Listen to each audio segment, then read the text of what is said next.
Welcome to Still Science Lab. Tonight, we explore why the universe only makes one type of electron. Look around the room you are sitting in. Let your eyes pass over the surfaces, the textures, the objects that furnish your everyday reality. Pick up an object, perhaps a simple wooden pencil, a smooth stone, or a metal key. In the macroscopic world, the world governed by the slow, heavy rules of classical physics and human perception, everything you see is a singularity. Every object is a unique assembly of matter, carrying the invisible scars of its own creation and the relentless friction of time. If you were to walk into an orchard and pluck two apples from the exact same branch of the exact same tree, they might appear identical at a passing glance. But if you hold them closely, the illusion of sameness shatters. One will be infinitesimally heavier. One will have a slightly different curvature, a microscopic bruise from a sudden gust of wind, or a unique ratio of sugars and acids bound within its flesh. Even when humanity attempts to manufacture perfection, we inevitably fail. Take two coins minted in the exact same facility, struck by the exact same die, less than a second apart. To the naked eye, they are perfect clones, but place them beneath the lens of a powerful microscope, and their individual identities scream back at you. You will find different microscopic scratches across their surfaces, different stray molecules of oils and dust trapped in their grooves, and entirely different crystalline arrangements of metal atoms deep within their structure. In our world, existence is inextricably linked to individuality.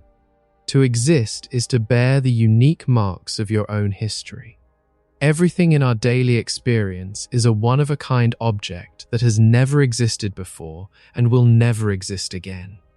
We are so completely submerged in this reality that our brains naturally project this concept of individuality onto everything in the cosmos. We assume that if you break the universe down into its smallest pieces, those tiny pieces must also be individuals, distinct from one another like microscopic grains of sand.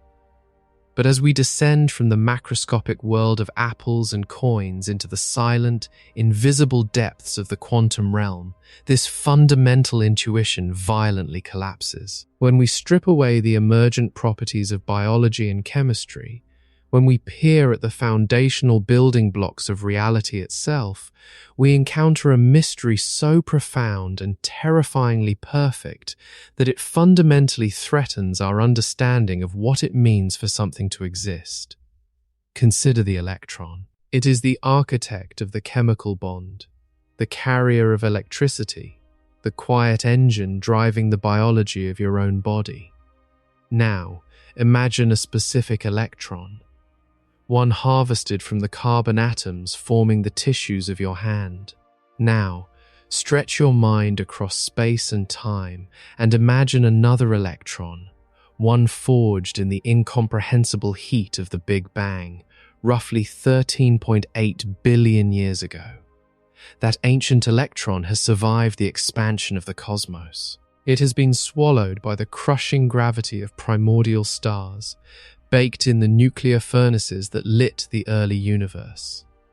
It has been violently expelled in the blinding flash of ancient supernovae, cast adrift into the freezing, empty gulfs of interstellar space. It has wandered the galactic tides for eons, enduring environments of extreme radiation and absolute zero, long before the Earth was even a sphere of molten rock. It carries the entire chronological weight of the universe in its wake. Now, compare that ancient cosmic survivor to an electron generated just yesterday in a pristine, highly controlled laboratory in Tokyo. That second electron was pulled into existence by human hands, coaxed from a mundane piece of copper wire through the careful manipulation of electromagnetic fields. It has no ancient history. It has seen no dying stars. It is, for all intents and purposes, a newborn entity. Bring these two particles together in the theoretical space of our laboratory. Measure them with the most advanced, hyper-precise instrumentation our species has ever conceived. Here is where the architecture of the universe defies human logic. They are not merely similar. They are not simply close enough for all practical purposes. They are absolutely, mathematically, and flawlessly identical. There is no microscopic scratch, no lingering thermal scar, no tiny variation in structure that distinguishes the ancient cosmic particle from the newly born one. When physicists measure the resting mass of an electron, they find a number so unimaginably small that our brains struggle to hold it. It is roughly 9.109 times 10 to the power of negative 31 kilograms. But the sheer, staggering smallness of this number is not the astonishing part. The astonishing part is its absolute, unbreakable rigidity. The mass of the ancient electron is exactly 9.109 times 10 to the power of negative 31 kilograms. The mass of the newborn laboratory electron is exactly 9.109 times 10 to the power of negative 31 kilograms. The mass does not drift. It does not decay over billions of years. It does not vary by a trillionth of a percent depending on where the electron was born or what it has endured. The same haunting perfection applies to its electrical charge. Every electron in the cosmos carries a negative charge of approximately 1.602 times 10 to the power of negative 19 coulombs. This is the fundamental, indivisible unit of electrical charge, the absolute baseline currency of electromagnetism. It never wavers. It never fluctuates. The intrinsic angular momentum, the deeply abstract quantum property we simply call spin, is exactly 1/2 for every electron that has ever existed. Not slightly more, not slightly less. Exactly 1/2. To truly understand the terrifying depth of this sameness, we must look at how electrons interact with magnetic fields. The magnetic moment of the electron dictates precisely how the particle will twist and align when exposed to magnetism. Physicists have trapped individual electrons in the freezing, dark void of vacuum chambers, holding them motionless in invisible cages of electromagnetic force for months at a time, just to watch them respond to the faintest magnetic nudges. Through these agonizingly patient observations, they have measured the magnetic moment to a level of precision that borders on the absurd. When they compare the magnetic moment of one electron to any other electron, the values agree digit by digit, matching flawlessly down to roughly 12 decimal places. To put 12 decimal places of precision into perspective, it is equivalent to measuring the distance from the Earth to the Moon and finding that your measurement does not differ by the width of a single human hair. Across that vast gulf of precision, across every trial, every experiment, and every continent on Earth, the electron refuses to show a single sign of individuality. This absolute uniformity suggests something profoundly strange about the fabric of reality. But to fully grasp the existential weight of this mystery, we must push beyond simply measuring the properties of isolated particles. We must look at what happens when they interact, and for that, we turn to a famous thought experiment. A mental exercise designed to test the very limits of identity. This is known as the swap test.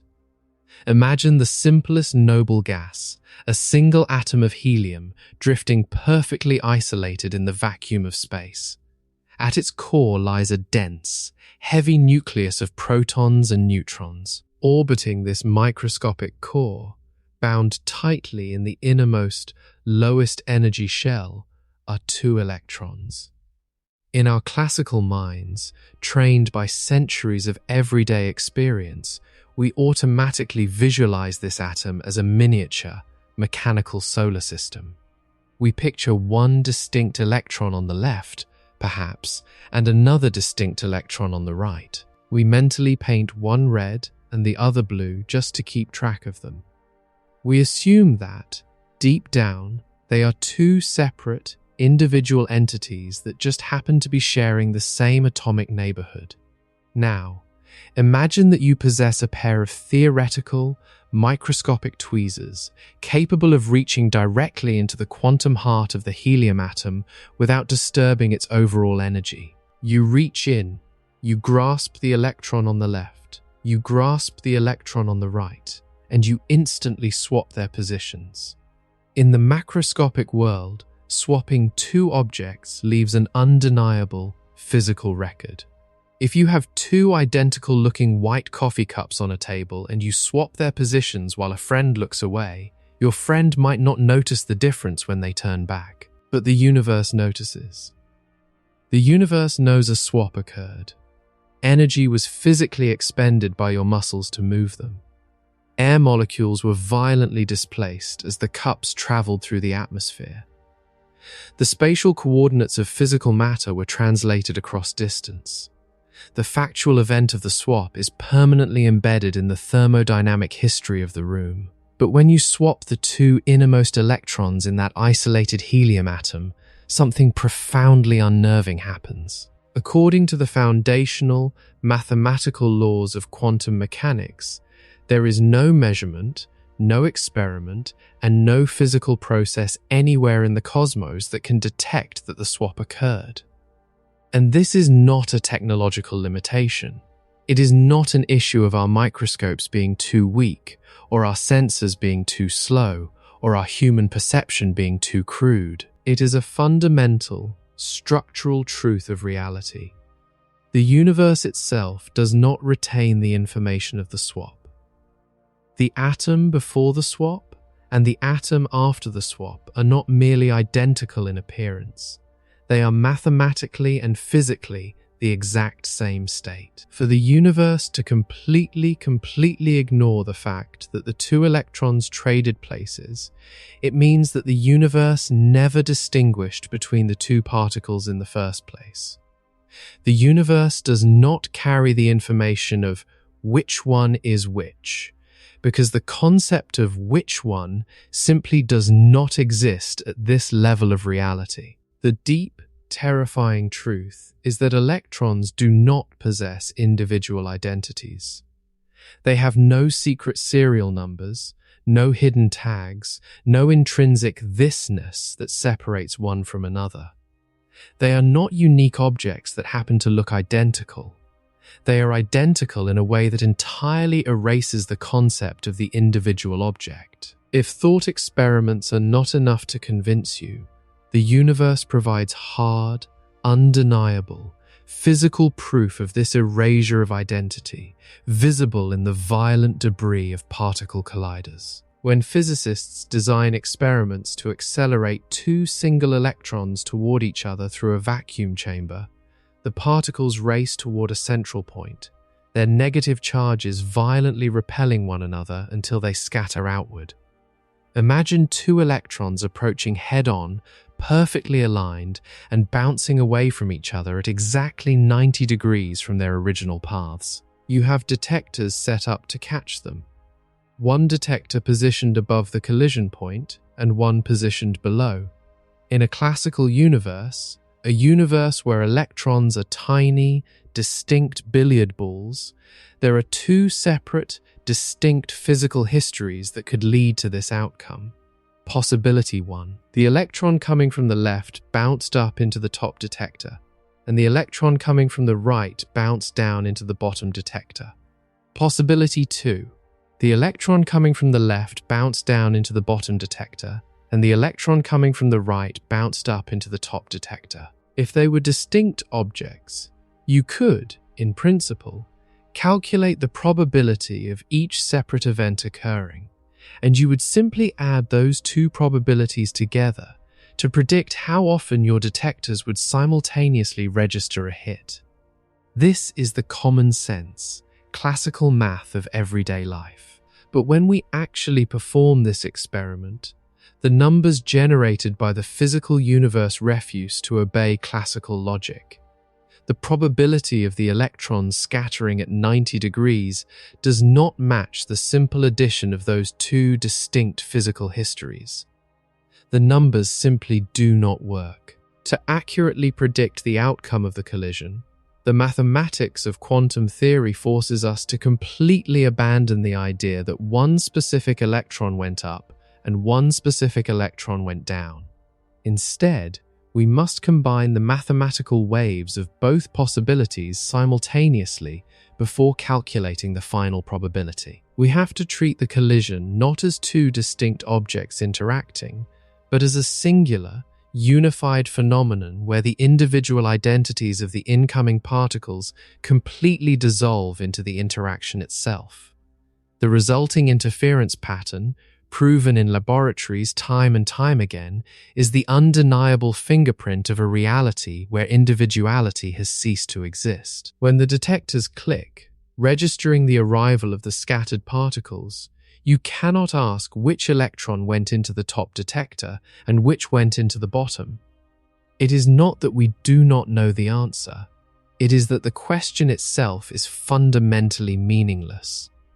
The universe does not possess the answer because there is no meaningful way to track which electron went where. We are forced to confront an incredibly haunting realization. Look down at your own hands. Look at the flesh and bone that gives you form.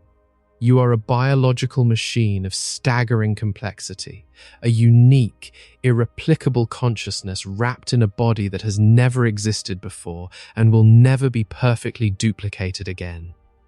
You are the very definition of an individual. Yet, every single atom holding your physical form together, every chemical bond firing in your brain to produce the thoughts you are having right now is constructed from building blocks that possess absolutely no individuality at all. You are a temporary, utterly unique architecture built entirely out of phantom parts. Parts that have no history, no identity, and no distinction from the parts building the rocks on a lifeless exoplanet a billion light years away. How does a universe constructed of completely identical, identity-less fragments give rise to the infinite, messy, brilliant variety of the macroscopic world? If every electron is a flawless, indistinguishable clone of every other electron, why does the universe only make this exact type of particle? To answer that, we must dive deeper into the darkness, past the illusion of the particle itself, and seek out the true, hidden machinery of the cosmos. The mystery of the identical electron is so deeply unsettling, so fundamentally at odds with the architecture of our perceived reality, that it has pushed some of the greatest minds in the history of physics to the very edge of theoretical sanity. If you are a scientist, and you are confronted with a universe where every single building block of matter is an exact, unvarying duplicate of every other, you are faced with a profound philosophical choice. You can accept this uniformity as a brute, inexplicable fact of nature, resigning yourself to a universe without a deeper mechanism. Or you can begin to search for a hidden architecture, a master factory, a cosmic mold, or a shared history that could somehow enforce such terrifying uniformity across the entire observable cosmos. In the desperate search for that hidden architecture, one of the most legendary episodes in the history of 20th century physics began not in the sterile brightness of a laboratory, but in the quiet, atmospheric intimacy of a late-night conversation. Sometime around the year 1940, the profound stillness of the academic world was briefly interrupted by a phone call. The man making the call was the physicist John Archibald Wheeler, a thinker of legendary unorthodoxy, a man whose imagination routinely outpaced the rigid, conservative constraints of his era. On the other end of the line was his graduate student, Richard Feynman. Wheeler was not a man who simply accepted the universe as it was handed to him. He interrogated its deepest, most hidden assumptions, treating the laws of physics as a puzzle begging to be deconstructed.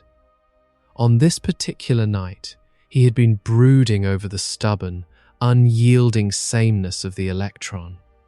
He had been staring into the abyss of quantum identity, and he had reached a conclusion that was as playful as it was profoundly radical. He did not just want to explain the sameness. He wanted to eliminate the need for an explanation entirely. When Feynman answered the phone, Wheeler spoke a sentence that has since become a legendary piece of scientific lore. He announced, with the calm certainty of a man who had just seen through the great illusion of reality, that he had finally figured it out. He told Feynman that he knew exactly why all electrons have the exact same mass and the exact same electrical charge. Feynman, deeply trained in the rigorous, unforgiving mathematics of the era, likely expected a complex derivation, perhaps a new symmetry in the equations of quantum mechanics. Instead, Wheeler offered a statement that sounded more like a Zen koan than a physical theory. The reason they all match, Wheeler said, is because they are literally all the same single electron. Let the sheer, staggering weight of that proposition settle into your consciousness. Look at your own hand. Look at the device you are listening to. Consider the vast, rolling oceans of the Earth, the heavy atmosphere breathing life into the biosphere, the solid ground beneath your feet, and the uncountable billions of stars burning in the dark, silent expanse of the cosmos. All of it is bound together by the electromagnetic force, mediated by a vast, unimaginable swarm of electrons. To suggest that this swarming, infinite multiplicity is actually a single entity borders on madness. It violates our deepest biological intuition, which tells us that one physical object can only occupy one specific coordinate in space at one specific moment in time. If a stone is resting in your palm, it is not simultaneously resting on the peak of a distant mountain.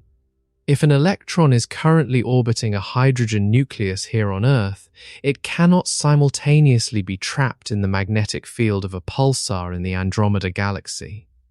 But John Wheeler was not constrained by the biological intuition of terrestrial primates. He was looking at the universe through the elevated, mathematical lens of four-dimensional spacetime. To truly understand his vision, we must discard our flawed, everyday perception of time as a relentlessly ticking clock and space as a static, empty stage. We must look at existence as a single, unified, immutable block. In this elevated four-dimensional view, a subatomic particle is not a tiny, isolated dot sitting in the void. It is a continuous, unbroken line drawn through the fabric of space and time.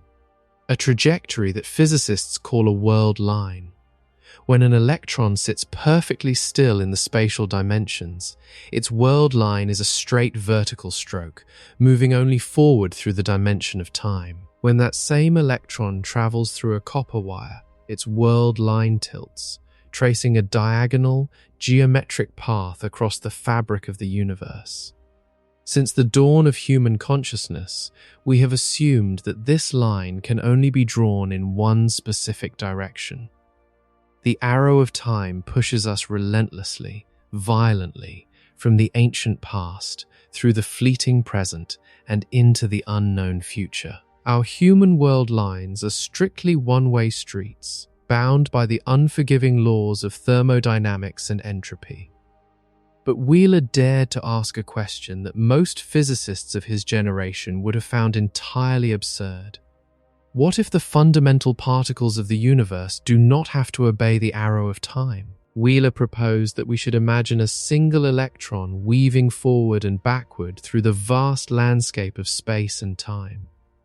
It does not simply march from the primordial fires of the Big Bang to the freezing heat death of the universe and peacefully stop. Upon reaching the end of the cosmic timeline, it turns around, reverses its temporal trajectory, and journeys all the way back into the ancient past, zigzagging relentlessly across the eons.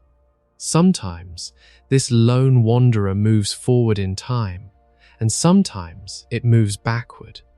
But this introduces an immediate, mind-bending paradox. How could a human observer possibly perceive a particle moving backward through the flow of time? What would that even look like to a biological consciousness that is permanently trapped in a forward-moving perspective? The answer to that question required a brilliant reinterpretation of a relatively recent, world-shattering discovery. Just a few years prior to this phone call, experimental physicists had confirmed the existence of antimatter. Specifically, they had discovered the positron, the antimatter twin of the electron. The positron possesses the exact same mass as the standard electron, but it carries a positive electrical charge instead of a negative one.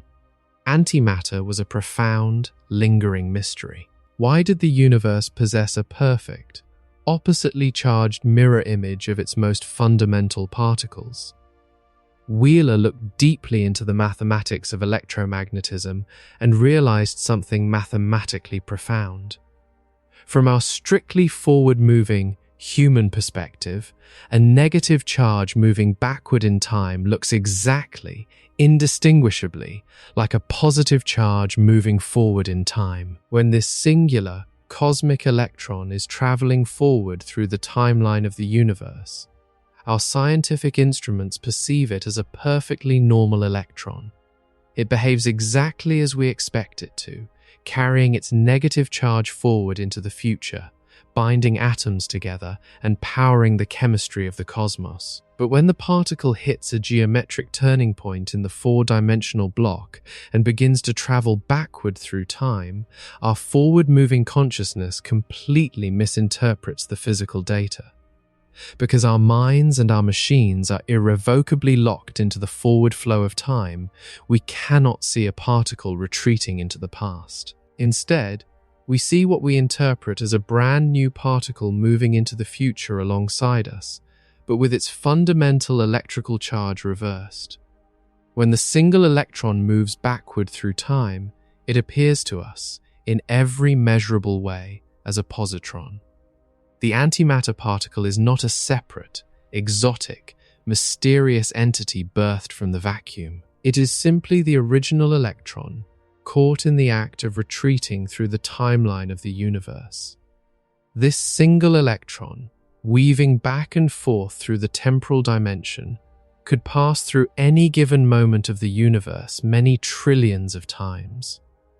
It is the ultimate, tireless cosmic traveler, stitching the entire fabric of physical reality together with its unending, looping journey. To visualize this mind-bending concept, imagine a vast, impossibly complex, tangled knot made from a single, continuous, unbroken string.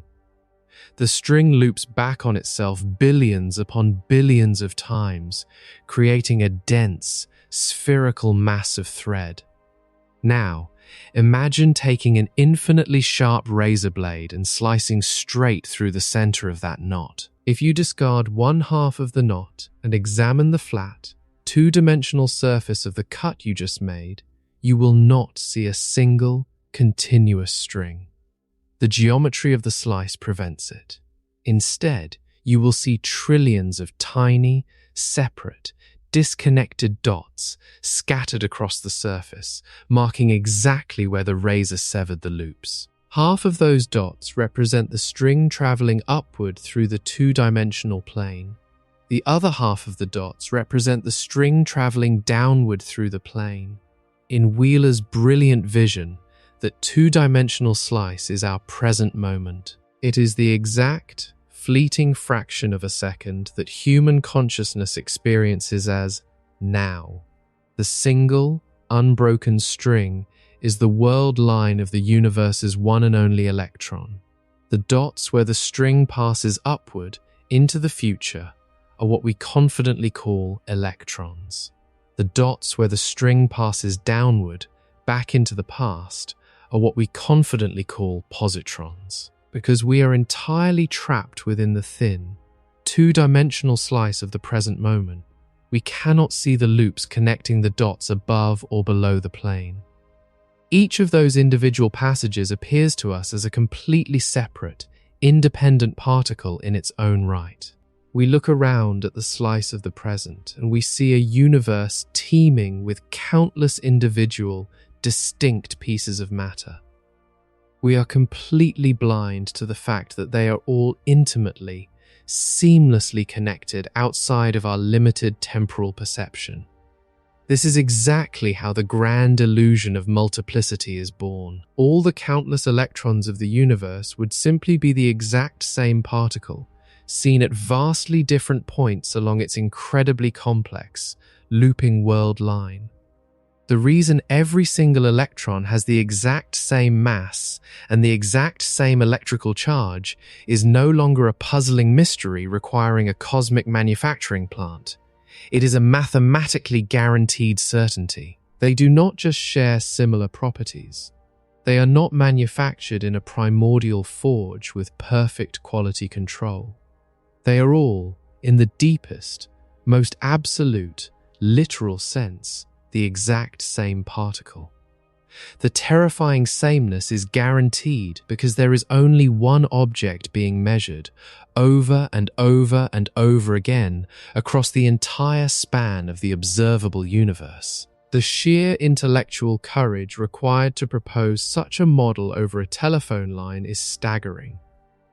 It demands that we completely and utterly abandon our deeply ingrained, intuitive understanding of time, space, and individual identity. It takes the staggering, chaotic complexity of the material world, the mountains, the oceans, the biological machinery of life, and the fiery hearts of quasars, and reduces it all to the endless, tireless labor of a single, solitary spark of matter. There is a profound, almost overwhelming sense of existential isolation hiding within this picture. It suggests that at the fundamental, foundational level of reality, the universe is entirely empty, save for one restless, eternal wanderer. Every physical interaction, every chemical bond that creates complex molecules, every electrical impulse firing in the human brain to create the illusion of consciousness, would simply be this one particle communicating with itself across the temporal divide. There is a dark, beautiful poetry to this idea. When you reach out and physically touch the hand of another human being, you are essentially feeling the electrostatic repulsion of the electrons in their skin pushing against the electrons in yours. In Wheeler's lonely universe, that touch is not a meeting of two different entities bridging a gap. It is the single electron, positioned at a vast distance along its own timeline, reaching out and brushing against itself in the dark. It is a captivating, hypnotic idea, possessing a beautiful, crystalline economy that appeals deeply to the mathematical mind. It takes one of the most complex, chaotic observations in all of physics, the existence of countless, perfectly identical particles and their oppositely charged antimatter twins, and reduces it to the absolute simplest possible physical mechanism: one particle, one path, one eternal journey weaving the cosmos into existence. Of course, we must understand the context of this legendary conversation. This was an idea offered for play, a conceptual puzzle piece thrown onto the table to challenge the stagnant, rigid thinking of the era.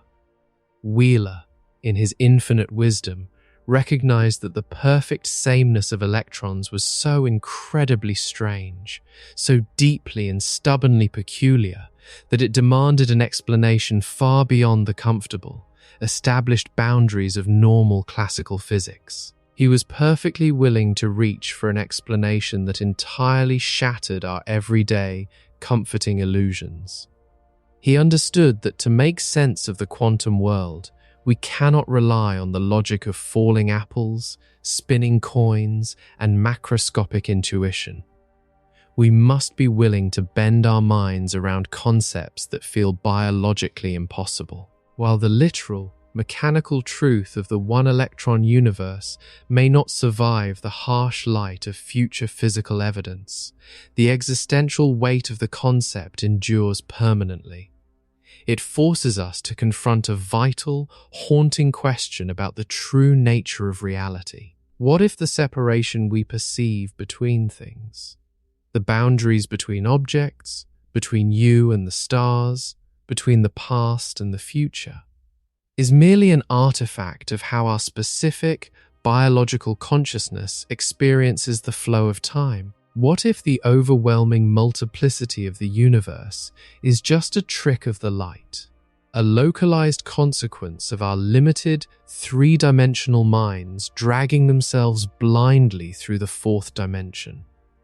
The Wheeler Postulate serves as a profound, atmospheric reminder that the universe is under absolutely no obligation to conform to human expectations. The underlying truth of matter, identity, and time is almost certainly far stranger, far more deeply interconnected, and far more mysteriously unified than our eyes could ever possibly reveal.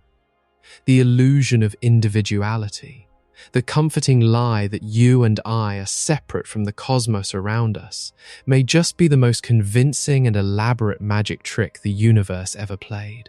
There is a profound and often terrifying beauty in the way theoretical physics interacts with the physical world.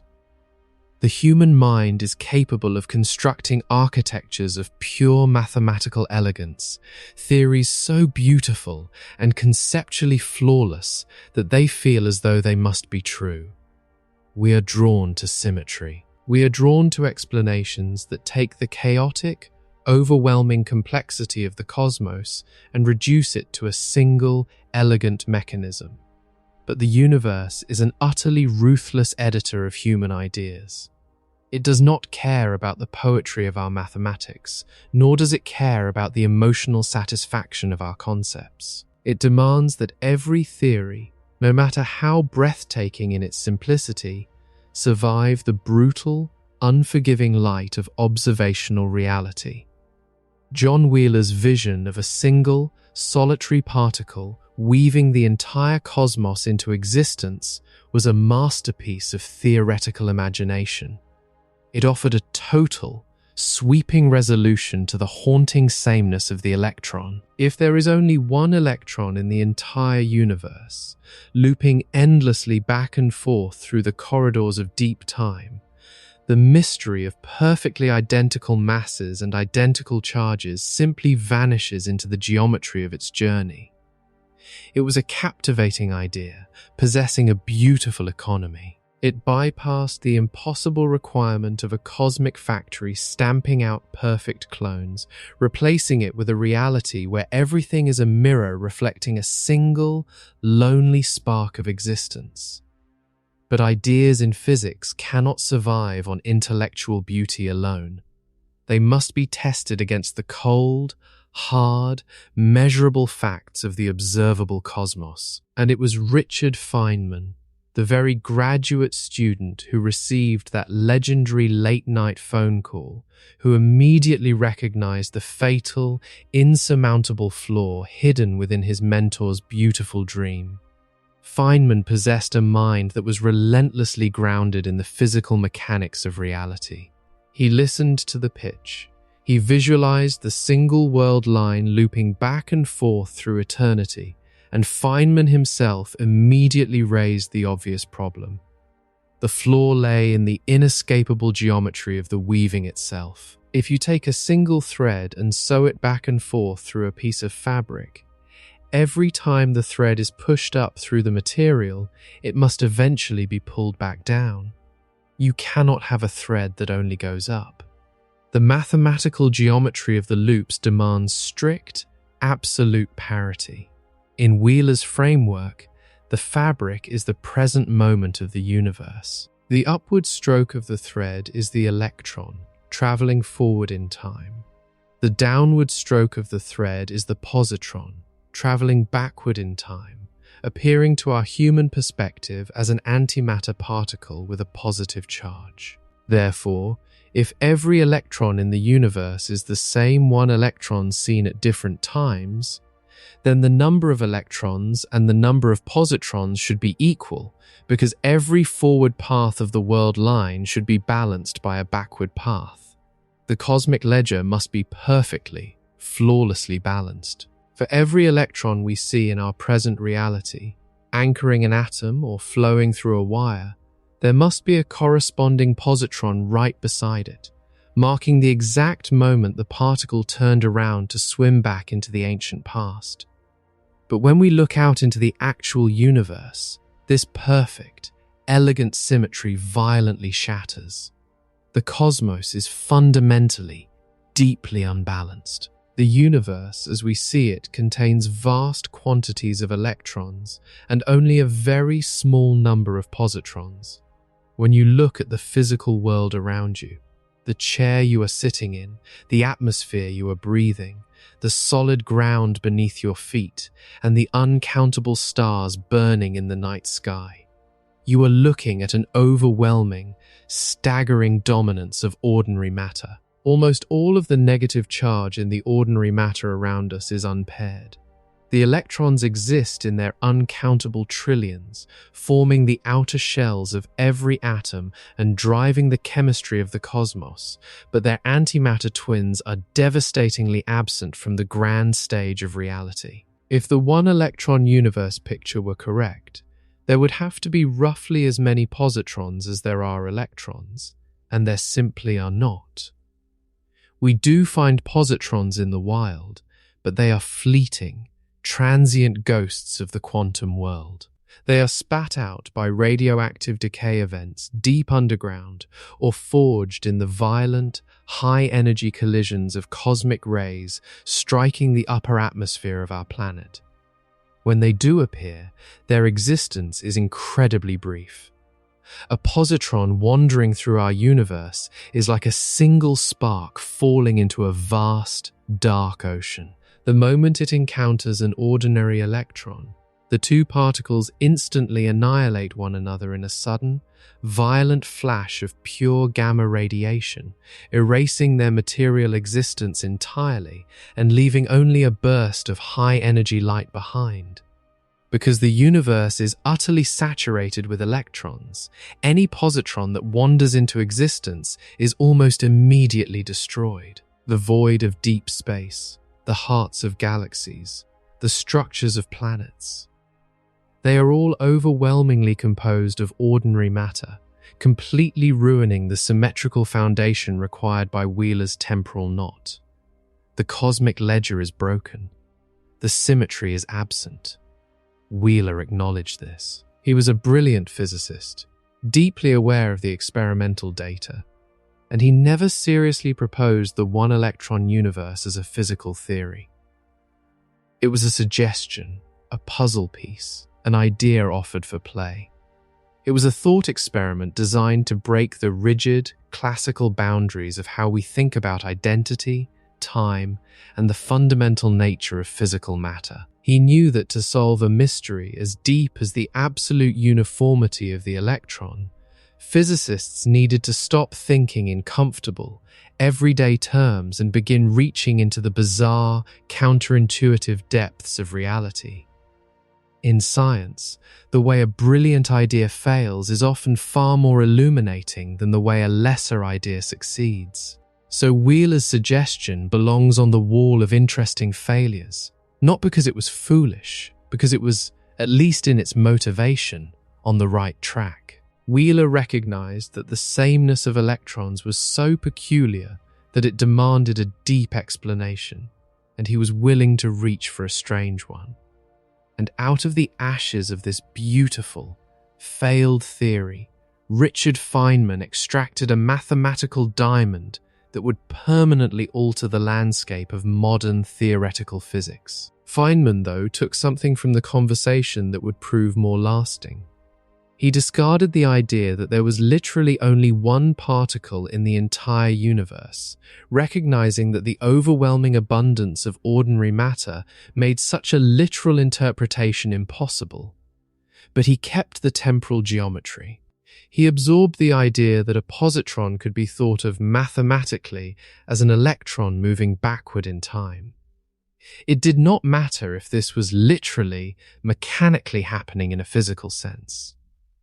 What mattered was that the deepest mathematics of the universe behaved exactly as if it were happening. The equations governing quantum electrodynamics did not care about the human, biological perception of the arrow of time.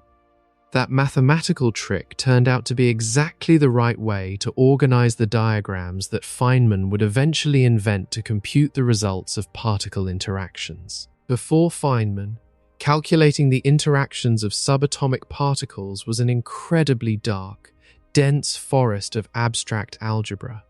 It was a nightmare of infinite variables, complex integrals, and incomprehensible equations that took months to solve.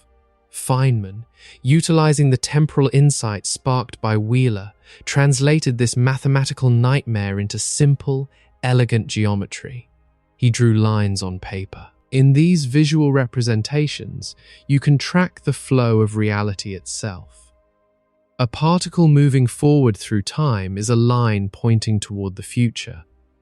But when an antimatter particle enters the equation, the line is drawn pointing backward, into the past. By treating the positron as a time-reversed electron, the complex, horrifying mathematics of particle creation and annihilation suddenly untangled. It simplified into a beautiful, intuitive visual language. An electron and a positron colliding and destroying each other to produce a photon was no longer a messy collision of two entirely different entities. It was simply a single electron changing its direction in time, emitting a flash of light at the exact moment of its temporal U-turn.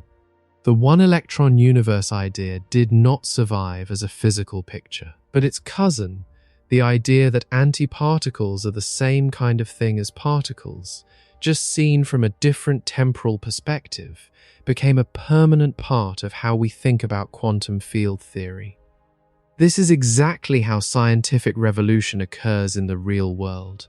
It rarely arrives in a single, perfect flash of unassailable, absolute truth. It is forged in the fires of bold, wildly creative hypotheses that fail against the hard edge of reality, but in failing, leave behind a crucial, enduring fragment of truth that no one had ever noticed before. The illusion of the single particle was dead, but the deep, underlying connection between matter, antimatter, and the flow of time had been permanently established. This brings us to a deeply profound, almost melancholic reflection on the nature of our universe and our place within it. The failure of the one-electron universe forces us to confront the great, unexplained asymmetry of existence. We are alive in a universe that is fundamentally, structurally unbalanced. If the cosmos had been created with perfect mathematical symmetry, if the blinding heat of the Big Bang had produced exactly equal amounts of matter and antimatter, those two opposing forces would have instantly annihilated one another in the very first fractions of a second of creation.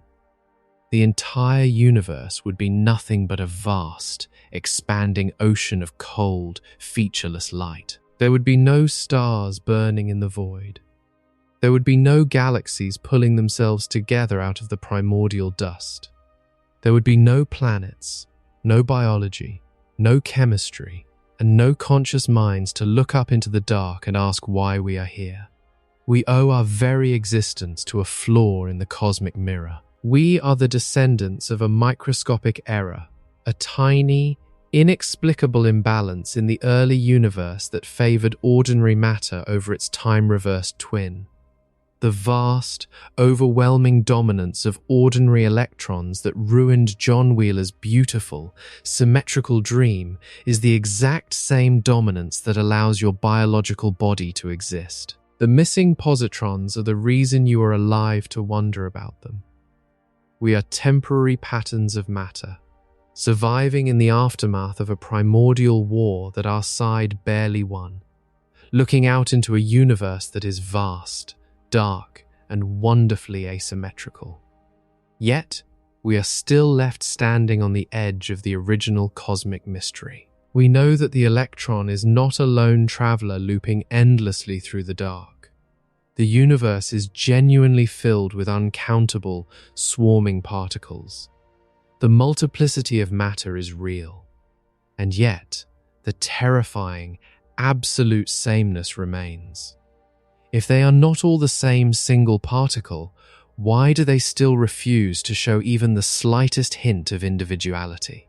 Why does every electron across the vastness of space and time still look like a perfect, identical clone of every other? The failure of the classical particle and the failure of the single particle universe point us toward an inescapable conclusion. We have been looking at reality upside down. We have been treating the particle as the fundamental truth of the cosmos, assuming that the universe is a stage filled with tiny, distinct objects that need to be explained. But the universe is trying to tell us something entirely different. It is whispering that the objects themselves are an illusion. To understand the electron, to truly grasp why the universe only makes one type of this fundamental building block, we must finally kill the concept of the particle entirely. We must abandon the idea of tiny, hard spheres bouncing through the void and surrender ourselves to the invisible, vibrating ocean that lies beneath the surface of the physical world. The human mind is a biological engine forged in a macroscopic world, shaped by millions of years of evolution to comprehend distinct physical objects. We are intimately wired to understand stones, rivers, trees, and falling fruit. We expect the universe to be constructed of tangible things, individual pieces of matter that occupy specific locations in space and carry their own unique, identifiable histories. This psychological bias is so deep and so completely ingrained in our perception of reality that for centuries, the greatest minds in physics could not imagine a universe built any other way. When scientists first began to strip away the macroscopic layers of reality to peer into the atomic dark, they naturally assumed that the fundamental building blocks of the cosmos would simply be smaller versions of the objects we hold in our hands. They assumed that the electron was a fundamental, individual thing, but the universe is under no obligation to respect human intuition. To truly understand why every single electron in the cosmos is a flawless, indistinguishable duplicate, we must first walk through the graveyard of classical physics. We must witness how every attempt to describe the electron as a tiny, isolated object ultimately collapsed under the crushing weight of its own mathematical and philosophical impossibilities. These failed attempts are not embarrassing footnotes in the history of science. They are the exact route by which we arrived at a stranger, more beautiful understanding of reality, and their collective failure points directly at a profound shift in how we must view the fabric of existence. The story of this conceptual collapse begins in the damp, dimly lit laboratories of the late 19th century. In the year 1897, J.J. Thomson was working with cathode ray tubes, glass vessels evacuated of most of their air, with electrodes sitting in the dark at either end. When a current was introduced, a mysterious glow crossed the vacuum, a ghostly transmission of energy that no one fully understood. Thomson designed a brilliant series of experiments to interrogate these rays, and in doing so, he discovered something that seemed entirely impossible. He found that these rays were composed of negatively charged particles, and when he measured their ratio of charge to mass, he found it to be roughly 2,000 times smaller than the ratio for a hydrogen ion, the lightest known atom.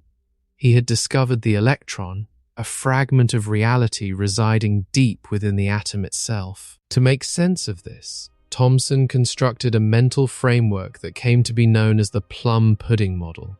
He envisioned the atom as a soft ball of positive charge, with these tiny, negatively charged corpuscles embedded within it like raisins scattered throughout a pudding. In this picture, the electron was a small, physical object, a negatively charged corpuscle with a definite size and a definite mass. But this immediately raised a haunting question. Thomson noticed that no matter what metal he used for his electrodes, no matter what gas remained in the tube, the exact same particle always emerged. Why did they all appear to be the same? His picture of the electron as a small charged ball did not on its own force the electron to always look the same. Balls, as we understand them in the physical world, can vary. They have textures, tiny scratches, microscopic deformations. If the electron was merely a tiny sphere of negative charge, something unknown was constraining it to always be the exact same kind of sphere, and nothing in the physics of the era could explain what that constraint was. The classical picture attempted to evolve. In the year 1913, Niels Bohr took the emerging evidence of a dense atomic nucleus and gave the atom a magnificent, sweeping structure. In Bohr's model, the electrons orbited the central nucleus in specific, mathematically allowed circles. The electrons were conceptualized as tiny things orbiting the nucleus like moons orbiting a planet. It was a beautiful, elegant, clockwork vision of reality. But beneath the surface of the mathematics, the sameness problem had only grown sharper and more unyielding. In this planetary model, somehow every one of these tiny orbiting objects knew without any communication the exact energies of the allowed orbits, and they all agreed perfectly across the entire universe. A hydrogen atom on Earth possessed the exact same orbital geometry as a hydrogen atom in the Andromeda Galaxy. Bohr had no explanation for this phenomenon. His model simply treated the sameness as a starting assumption, a rule imposed by hand to make the mathematics match the experimental observations. The theory did not explain the uniformity of the particles. It merely borrowed it as an unexplained truth of nature. However, the true crisis of the classical particle was not just its inexplicable uniformity. The deepest, most devastating flaw lay hidden within the electron's own electric field, creating a paradox that has come to be called the self-energy problem. This mathematical catastrophe shows exactly why the electron cannot be a tiny charged ball in the ordinary sense at all. To understand this crisis, imagine that the electron is a small sphere possessing a physical radius. Because it carries a negative electric charge, it produces an electric field that extends outward in all directions, filling the space around it with electrical energy. According to the unbreakable rules of relativity, energy and mass are fundamentally equivalent. Therefore, the energy stored in the electron's own electric field contributes to the electron's total mass. Here is where the physical architecture of the particle violently shatters. The smaller you imagine the electron to be, the more concentrated its electric field becomes near its surface, and the more energy is stored in that field. If you attempt to shrink the electron down to a mathematical point with zero radius, the density of the electric field skyrockets, and the self-energy diverges to infinity. This is a physical impossibility. A particle with infinite mass cannot exist in our universe. So, to avoid the nightmare of infinity, physicists were forced to assume that the electron must have some finite, physical size. But if the electron were a larger extended object, it should have a measurable size in scattering experiments. When physicists smash high-energy particles into one another, they are effectively using the collision to illuminate the internal structure of the target. If the electron had a physical radius, those violent collisions should crack it open, revealing internal gears, internal distributions of charge, or measurable physical boundaries. And so, experimenters began to look, building larger and more powerful particle accelerators to probe deeper into the darkness. But the upper bound on the electron's radius keeps getting pushed smaller and smaller with every generation of technology. Physicists have pushed that limit down to less than 10 to the negative 19 meters, which is over 10,000 times smaller than the size of a proton, and absolutely no structure has ever been seen. The classical picture is trapped in a suffocating paradox. If the electron is a tiny point, its self-energy is infinite and its mass is inexplicable. If it is a larger extended object, we should have seen its internal structure in scattering experiments, and we have not. The classical picture, when taken to its logical conclusion, literally forbids the very object it was supposed to describe. The tiny, hard sphere of matter cannot exist. As the physical models of the particle collapsed, some physicists, desperate to preserve the comforting philosophy of classical reality, retreated into the abstract realm of hidden information. They proposed the hidden variables idea. Perhaps the universe was not as uniform as it appeared. Perhaps each electron carried a hidden label, a kind of secret serial number that was completely invisible to our crude measurements.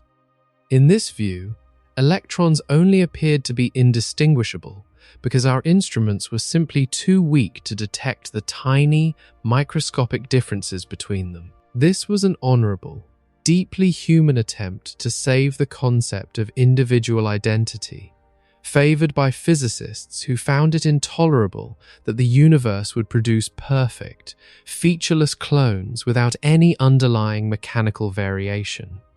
But the universe is a harsh judge of human desperation. Beginning in the 1960s, the physicist John Bell demonstrated mathematically that certain kinds of hidden variables theories, the local ones that most physicists found reasonable, made specific predictions that actively disagreed with the fundamental predictions of quantum mechanics. When the experiments were finally conducted over decades of incredibly refined testing in laboratories across the globe, the results were devastatingly clear. The physical world agreed entirely with quantum mechanics, and the local hidden variables theories were thrown out into the cold. Even without Bell's profound theorem, the hidden variables idea suffers from an even more direct and insurmountable problem, one revealed by the haunting elegance of the double-slit experiment. When you fire electrons one by one toward a barrier with two narrow slits, they build up a wave-like interference pattern on the detector screen behind it. This pattern emerges because the mathematics of the universe combines the probabilities of the electron passing through both slits simultaneously.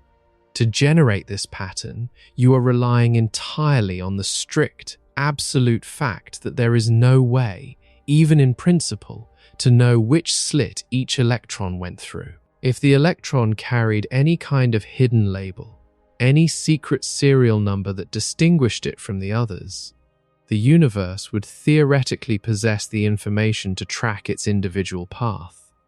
If that individual tracking information exists, the wave function collapses and the interference pattern is instantly destroyed. If the electron carried a hidden label that distinguished it, whatever physical mechanism produced the interference pattern would have to somehow miraculously ignore that label. The models designed to force this to happen always felt deeply artificial, struggling frantically to hide something that the physical evidence vehemently suggested was not there to hide. Let me pull all of these classical failures together into a single, cohesive realization. Look at the wreckage left behind. The plum pudding electron, the Bohr orbit electron, the self-energetic charged ball, the hidden variables model. Each and every one of these constructs was a desperate attempt to preserve the deep-seated human idea that the electron was a thing, a particular object with an isolated identity, and then to explain its sameness using some external mechanism. They all took the individual electron as the fundamental, foundational object of reality, and then tried to explain the perfect uniformity across a vast population of these objects. That is the wrong direction. It is a conceptual dead end. Sameness that perfect, that airtight, that utterly immune to every experimental probe we can bring against it, cannot be an emergent property of a population of individuals. Populations of individuals always vary. Even if a cosmic factory existed to stamp out trillions of particles, the thermodynamic noise of the universe would eventually introduce a microscopic flaw, a tiny deviation in mass or charge. But the electron never deviates. If we want to explain the sameness of electrons, we cannot start from a picture in which each electron is its own separate thing. We cannot start with the noun, the object, the individual pebble of matter. We have to invert the picture completely. We must realize that the concept of the individual electron is not the basic thing at all. The failure of classical physics was not a failure of mathematics, it was a failure of imagination. By clinging to the illusion of the particle, we blinded ourselves to the grander, more unified architecture lying just beneath the surface of the void. The death of the particle is not the end of our understanding. It is the absolute prerequisite for seeing the universe as it truly is. We must stop looking at the individual drops of water and finally turn our eyes toward the unseen, silent ocean from which they all emerge. We stand on the precipice of a monumental realization. For millennia, humanity has been haunted by the ghost of the physical object. We are biological creatures, evolved to survive in a macroscopic world defined by sharp boundaries and hard surfaces. We intuitively believe that the universe is constructed of distinct, isolated things. But as we have watched the classical models of the electron collapse one by one under the crushing weight of their own paradoxes, the pointing walls of our failed theories have all converged on a single, inescapable horizon.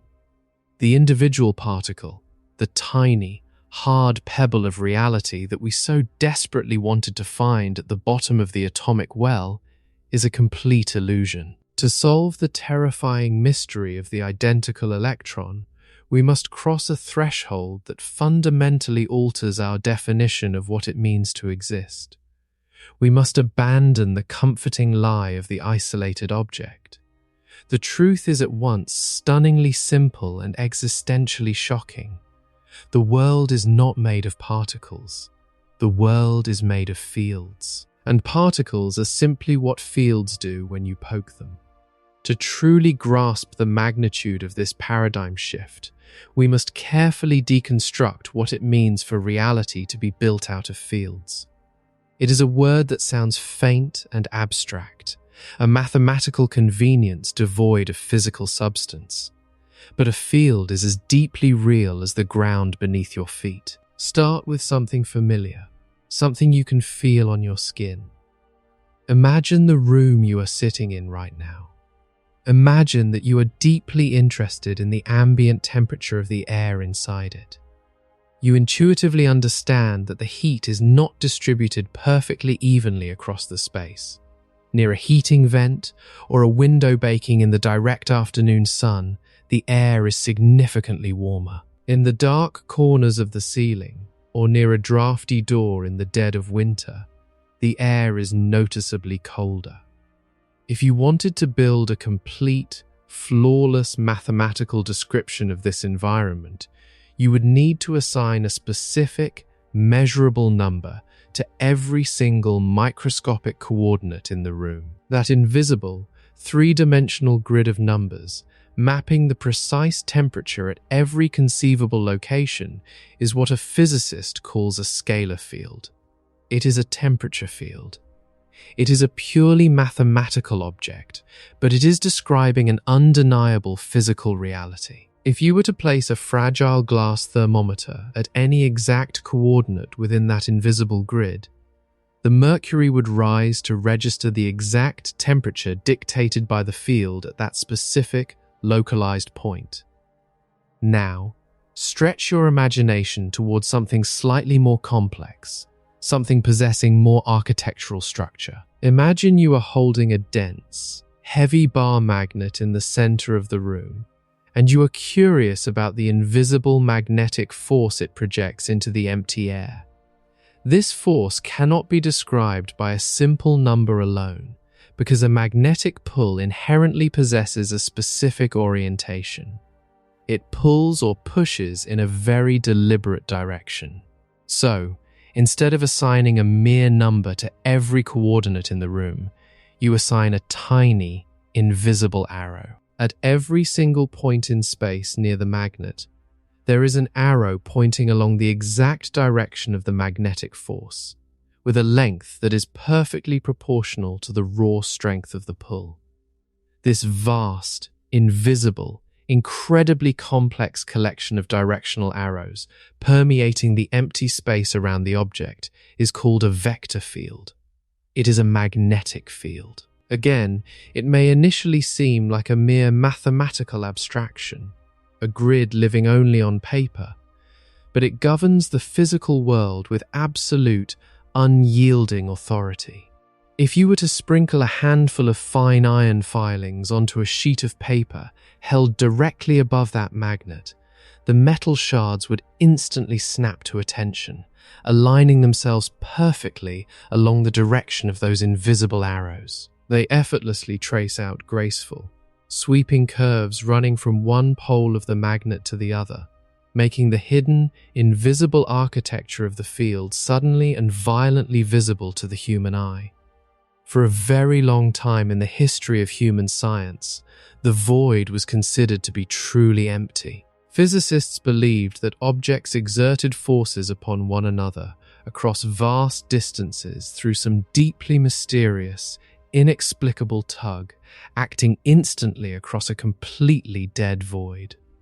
The intervening space was thought to be just space, a hollow, featureless theatre with absolutely nothing inside of it. It took the unparalleled, sweeping intuition of Michael Faraday in the middle of the 19th century to completely shatter this barren illusion.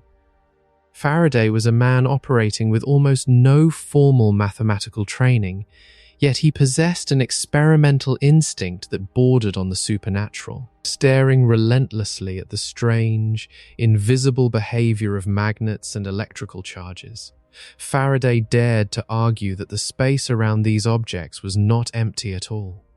He envisioned a universe completely saturated with invisible, physical tensions. He argued, against the prevailing dogma of his time, that the space was full of lines of force. A magnet did not act on a distant iron filing by reaching out across a dead void. It did not have to reach at all. The space between the heavy metal magnet and the tiny filing was already completely full of the magnetic field, and the iron filing was simply responding to the local condition of the field exactly where it sat. Action at a distance was an illusion. The space was alive. Just a few years later, the brilliant theoretical physicist James Clerk Maxwell took Faraday's beautiful, intuitive vision and forged it into an ironclad framework of rigorous mathematics. Maxwell wrote down 4 elegant equations that flawlessly described exactly how electric and magnetic fields behaved, how they intertwined with one another, and how they dynamically influenced the space they occupied. And when he mathematically combined these equations, allowing the natural logic of the universe to speak for itself, he discovered a truth that stopped him cold. The equations revealed that these invisible fields were not static, frozen monuments. They had wave solutions. Electric and magnetic fields could ripple. They could propagate freely through the dark vacuum of space, one field continuously giving rise to the other in a perpetual, self-sustaining dance of moving energy.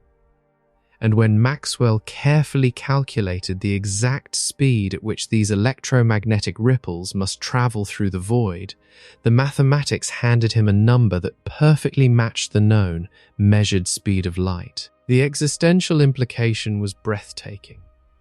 Light, the very phenomenon that allowed humanity to see the stars, the glorious illumination that drove the biology of our planet, was not a special, distinct kind of projectile flying through an empty sky. Light was simply a ripple in the electromagnetic field.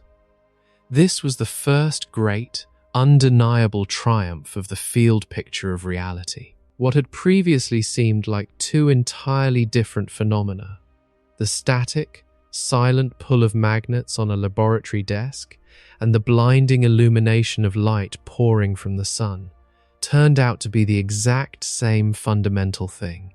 They were just different behaviors, different expressions of a single, continuous field that filled absolutely all of space. The field was not merely a convenient bookkeeping device for mapping invisible forces. The field was the fundamental, underlying reality itself. And light was simply one of the majestic things that reality could do. Once you understand the profound nature of the electromagnetic field, once you accept that it is a real, physical medium permeating the cosmos, you can ask a vital question about the quantum world. What actually is a photon? A photon is not a tiny, glowing ball of light fired like a bullet through the dark. A photon is what happens when the electromagnetic field is excited by exactly one indivisible, localized unit of energy at a particular frequency. The field cannot vibrate with half a unit of energy or 3/4 of a unit. When the field rings with energy, it rings in discrete, sudden steps, and the absolute smallest step it can take is a single photon. This is the defining characteristic of a quantized field. Its energetic excitations come in discrete, unsplittable lumps. Now, we must take this monumental paradigm shift, this realization that the void is alive with energy, and apply it to the solid matter that makes up your body, the earth beneath you, and the distant, swirling galaxies. What if every single kind of fundamental particle we know about is really just a different, invisible field? What if what we casually call a particle is really nothing more than a discrete lump of excitation in a corresponding, universe-spanning medium? This is the breathtaking, majestic framework of quantum field theory. Just as the photon is a discrete lump of energy in the electromagnetic field, the electron is a localized lump of energy in an entirely different, but equally ubiquitous field. Physicists call it the electron field, and much like the electromagnetic field, it fills absolutely all of space. Reach your hand out into the seemingly empty air in front of you. Beneath the visible clutter of dust motes catching the light, beneath the swirling nitrogen and oxygen molecules of the atmosphere, there is a fundamental, invisible fabric that permanently fills that exact coordinate of space. The electron field is there, weaving through your fingers, whether or not there is an actual electron sitting at that point for an instrument to measure. It is a permanent, indelible feature of reality, present in every single cubic centimeter of the entire observable universe. It blankets the silent, freezing, ancient voids between distant galaxy clusters. It weaves flawlessly through the dense, crushing nuclear fire at the heart of the sun. It permeates the quiet, dark interior of your own body right now, at this exact moment. There is nowhere you can go to escape it. There is no vacuum profound enough to empty a space of the electron field. Most of the time, in most of the vast, terrifyingly empty places in the cosmos, the electron field is perfectly quiet. It rests in a state of ultimate tranquility, sitting in what physicists call its ground state. It is resting in the dark, not fluctuating wildly enough to produce any visible or measurable macroscopic effects. Its physical value hovers near a tranquil, silent baseline. In that silent, quiet state, there are simply no electrons in that region of space. The universe-spanning field is there, patiently waiting in the void, but it is not excited into any of the tight, stable, particle-like patterns that our scientific instruments would recognize as an electron. The ocean is perfectly still, without a single wave on its surface. But when the energetic conditions of the universe change, when you feed enough raw energy into the electron field at a specific location, the field violently and beautifully responds. It absorbs that energy and takes on a specific, tightly coiled, highly stable propagating pattern of excitation. That vibrating, localized pattern of excitation in the invisible fabric is what an electron actually is. It is not a tiny, hard object embedded like a bead inside a cosmic gel. It is a particular geometric shape, a dynamic tremor that the field takes on when it is disturbed in exactly the right way. Crucially, because the electron field obeys the relentless, rigid mathematics of quantum mechanics, this pattern can only form in complete, whole units. You cannot softly excite the electron field with half an electron's worth of pattern. You cannot disturb it with a fraction of an excitation. The field only responds in whole, indivisible integer units. If you inject a precise amount of energy, one pattern forms, and you have one electron. Inject twice the energy, and two distinct patterns form, giving you two electrons. The particle is not a noun, it is a verb. It is an action being performed by the underlying medium.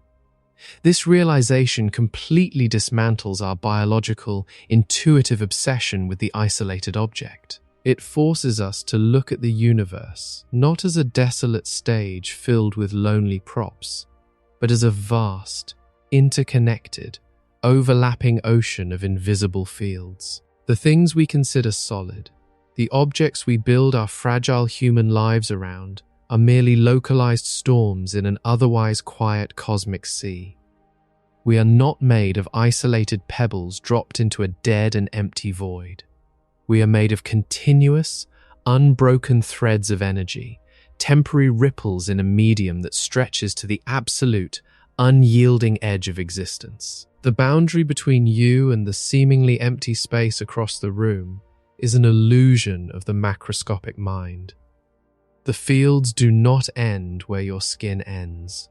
You are completely continuous with the vacuum. The exact same electron field that forms the intricate molecular architecture of your heart, holding your biology together, heartbeat by heartbeat, is the exact same field that stretches out past the atmosphere of the Earth, past the orbit of Pluto, and into the silent dark of the intergalactic void. You are a highly organized, staggeringly complex symphony of excitations, humming within the exact same universal ocean that blankets the deepest, most distant corners of the cosmos.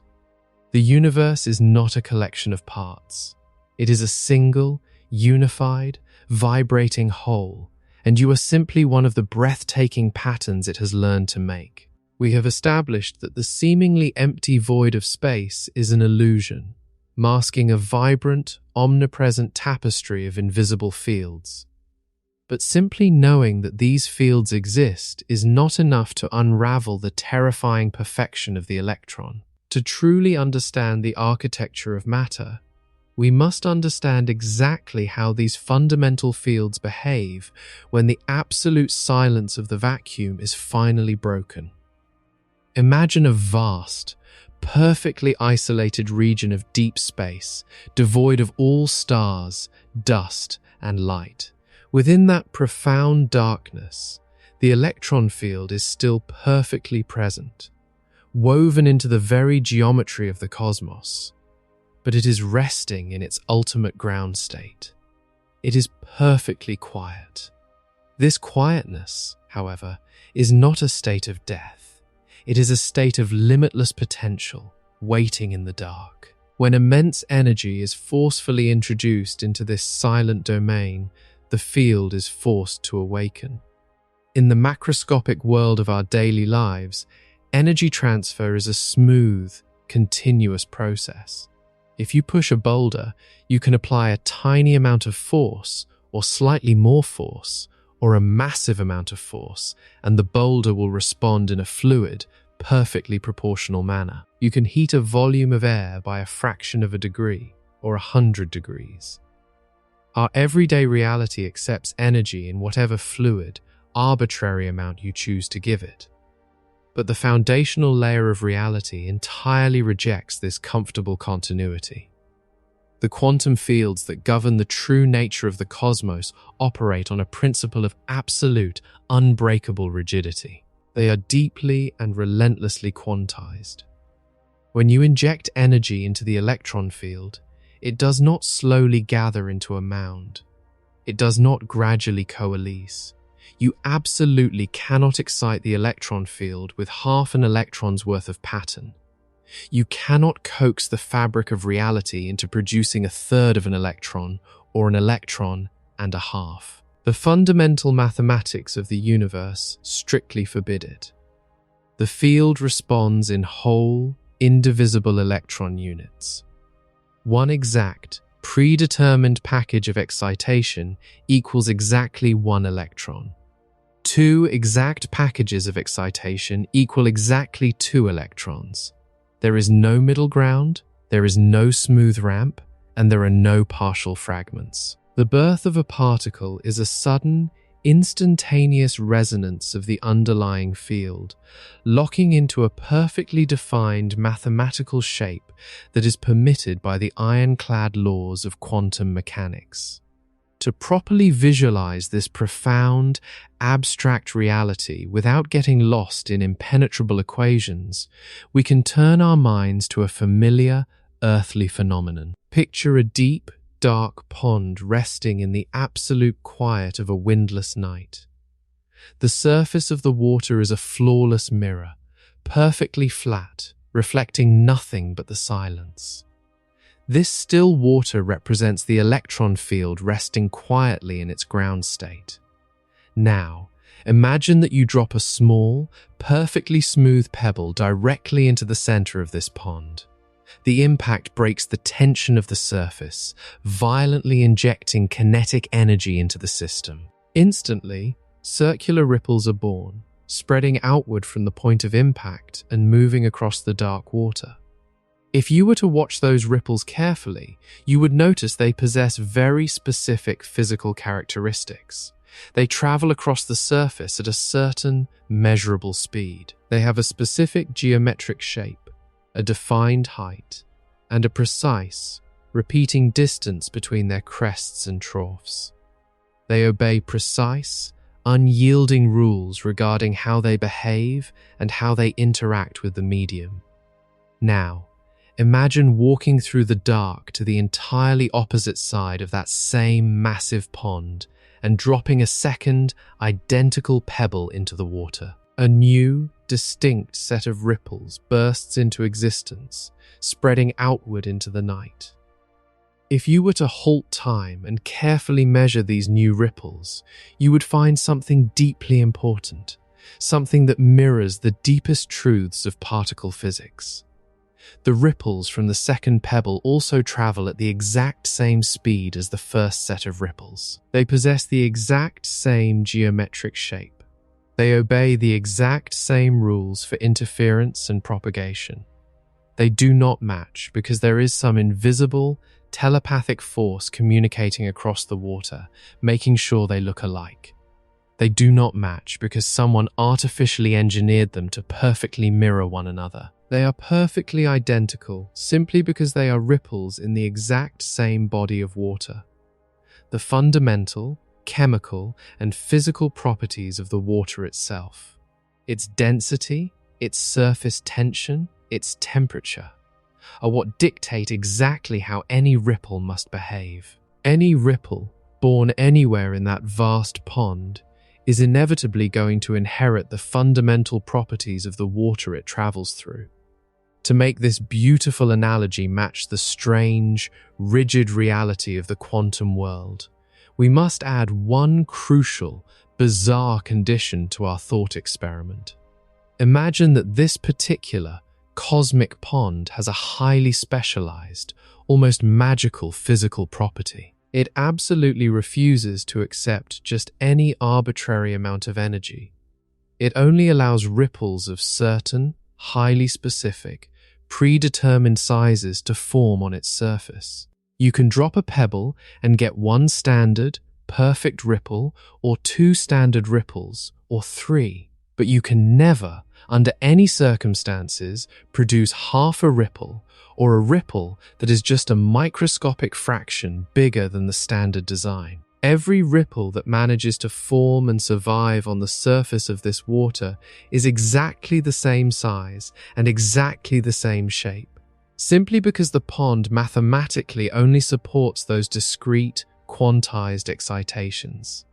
That highly constrained, perfectly uniform pond is exactly what the universe-spanning electron field is like. It is a continuous, unbroken medium that only supports discrete, highly stable, unvarying excitations. And each one of those perfect, quantized excitations is exactly what we call an electron. All the countless trillions of electrons burning in the stars, flowing through our technology, and binding the chemistry of our bodies together are simply excitations of the exact same underlying medium. And they all strictly obey the exact same mathematical rules for what an excitation is allowed to look like. For over a century, experimental physicists stared at the measurements of the electron in absolute bewilderment. They measured its resting mass. They measured its negative electrical charge. They measured its intrinsic angular momentum. They wondered, with an almost existential dread, how every single particle in the cosmos could have been manufactured to such impossible, flawless tolerances. But the geometry of the underlying field reveals the stunning, elegant truth. So of course they all have the exact same mass. Of course, every single electron in the universe has the exact same charge. Of course, every electron has the identical spin. These defining, immutable numbers are not properties of the individual ripples at all. They are fundamental, structural properties of the cosmic pond. The mass of the electron is not a physical weight carried around by a tiny, hard stone bouncing through the void. It is simply a measure of the baseline energy required to excite the electron field out of its slumber. The charge of the electron is not a painted label or a serial number. It is the intrinsic electrical nature of the field itself, dictating how it must interact with the surrounding geometry of space. Notice how naturally, how beautifully and effortlessly this realization dissolves the great, terrifying mystery that plagued classical physics for generations. In the classical, particle-based picture of reality, we were forced to explain why every single electron happened to be the exact same independent object. We searched in vain for cosmic factories, hidden variables, and solitary travelers looping backward through time. But in the modern field picture, that impossible question simply does not even come up. Asking why every electron has the exact same mass is exactly like asking why every wave on the open ocean travels at the same speed given the exact same depth of water. It is simply because they are all waves in the same water. There is only one thing in question. There is one electron field. Everything we call an electron is just a localized, temporary manifestation of that one, singular field. This breathtaking realization is exactly what John Wheeler's brilliant, unorthodox intuition was pointing at in the middle of the night, even if he didn't quite reach the final, factual destination.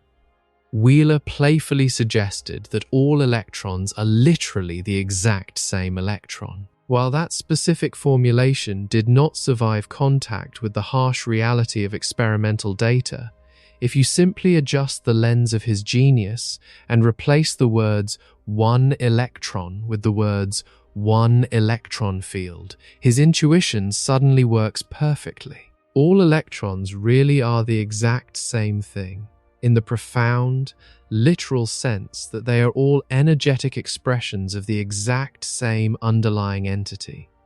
They are not one particle, darting back and forth through the corridors of time. They are one universal field, expressing itself many times over in the dark. This profound shift in perspective, abandoning the isolated particle and embracing the continuous, intersecting fields, does more than just explain the perfect uniformity of matter. It also effortlessly solves another of the most deeply unsettling mysteries that classical physics could never adequately answer: the spontaneous creation and absolute destruction of matter. In the old classical picture, particles were considered permanent, immutable building blocks of reality, like indestructible cosmic Lego bricks. The idea that solid matter could simply pop into existence from absolute nowhere or vanish without leaving a trace of physical debris felt like a severe violation of the deepest laws of nature. If you were to design an experiment in a vacuum chamber and fire two highly energetic photons directly at each other, something incredible happens. Out of that violent, blinding collision comes a brand new electron and a brand new positron flying away from the impact site. The classical mind reels at this observation. Where did those solid particles come from? Were they hiding somewhere in the dark, waiting to be revealed? Were they somehow miraculously compressed and folded up inside the light itself? In the field picture of the universe, there is absolutely no puzzle at all, only a breathtaking transfer of energy. The vacuum of space is not a dead, empty box. It is a vibrant, incredibly layered architecture of intersecting, invisible fields. The photons that were fired at each other are not solid, flying objects either. They are propagating dynamic ripples in the electromagnetic field. These photons carry raw, kinetic energy. When they collide head-on, that energy does not magically disappear, nor does it bounce off like billiard balls. Instead, the intense concentration of energy at the exact point of impact is transferred across the physical architecture of the cosmos. The energy bleeds directly from the electromagnetic field into the overlapping, omnipresent electron field. This sudden, violent injection of energy excites the electron field, violently forcing it out of its quiet ground state, causing it to instantly produce a new, quantized excitation. We perceive this new, vibrant excitation as a newborn electron, and its corresponding, mathematically balanced antimatter excitation as a positron. The energy required to create these particles absolutely had to come from somewhere, yes, but the pattern itself, the physical, spatial form of the electron, is not something that had to exist hidden away in a cosmic locker before the collision occurred. It is a brand new ripple in a field that has always been there, waiting silently in the dark. It is a manifestation of pure potential. This beautiful, dynamic, and fluid exchange of energy across the cosmic fabric flawlessly explains why all the vastly different sources of electrons in the universe yield the exact same perfect product. It simply does not matter how the energy is delivered. It does not matter whether the excitation is triggered by the crushing, unimaginable raw heat of a stellar core, or by the sudden, spontaneous violence of a radioactive nuclear decay deep within the bedrock of a planet, or by the deliberate, high-speed collision of two energetic photons orchestrated in a human laboratory. The trigger is utterly irrelevant. What is being excited is always, without exception, the exact same universal electron field. And that field only knows how to make one specific, mathematically rigid kind of pattern. Therefore, the ancient, weary electron that comes boiling out of a dying star in a distant galaxy, and the electron that emerges from a sudden nuclear decay in a rock you hold in your hand, and the newborn electron birthed from a flash of light in a vacuum chamber are not merely similar entities. They are perfect patterns in the exact same medium, sparked into existence by wildly different and chaotic processes, but each one is perfectly, flawlessly identical to the others because the medium itself can only make one kind of pattern. When we finally internalize this reality, the universe ceases to be a cold, mechanical warehouse of isolated, dead parts. It transforms before our eyes into a living, breathing symphony of intersecting resonances. The solid objects you perceive around you, the chair you are resting on, the intricate metal components of your devices, the glass of your windows, and the very bones in your body are not constructed from tiny, independent pebbles of dead matter. They are highly structured, deeply interwoven storms of energy, temporary ripples trapped in a delicate, ancient cosmic choreography. We humans are biologically obsessed with boundaries. We look down at our hands and we see a definitive, sharp edge where we end and the rest of the universe begins. We deeply believe that we are separate from the air we breathe, the ground we walk upon, and the stars hanging in the sky above us. But quantum field theory whispers a much more profound, deeply unifying, and almost spiritual truth. The boundaries are a hallucination of the macroscopic mind. The exact same invisible, unyielding field that ripples to form the intricate chemical architecture of your biology continues seamlessly out of your skin, through the heavy walls of your room, across the frozen vacuum of the solar system, and out into the terrifying, silent depths of the intergalactic void. You are not a collection of separate, individual things that have been temporarily glued together for a few brief decades. You are a localized, highly organized expression of the entire cosmos. The fundamental material that forms your body is absolutely continuous with the material that forms the farthest, most violent quasars at the edge of the observable universe. When you move your hand, you are sending a cascade of shifting, propagating excitations through an ancient, invisible ocean that has filled all of existence since the dawn of time. We are not isolated, lonely observers standing outside of the universe, looking in through a window. We are the universe itself, folded into brief, beautiful patterns, rippling through the dark, sharing the exact same fundamental fabric as the stars themselves. We have stripped away the illusion of the individual particle, plunging into the invisible, omnipresent fields that permeate the vacuum of space. We have discovered that every electron is merely a perfectly identical ripple in a singular, universal ocean. But this profound realization leaves us standing at the edge of a terrifying conceptual abyss. If every electron is just a wave in a fluid medium, and the universe is simply a tapestry of overlapping, vibrating fields, why does anything possess physical structure?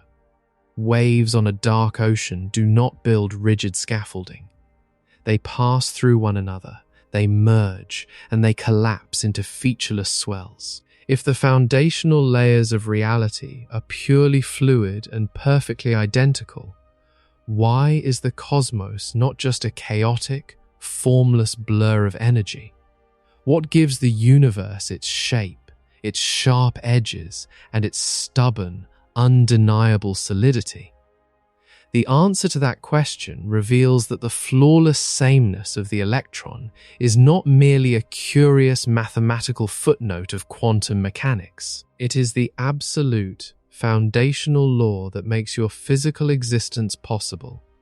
To understand how a universe composed of fluid fields builds hard edges, we must look at a strange, almost mystical mathematical consequence of perfect indistinguishability. When you possess two objects that are truly, flawlessly identical in every conceivable physical way, the universe fundamentally loses the ability to tell them apart.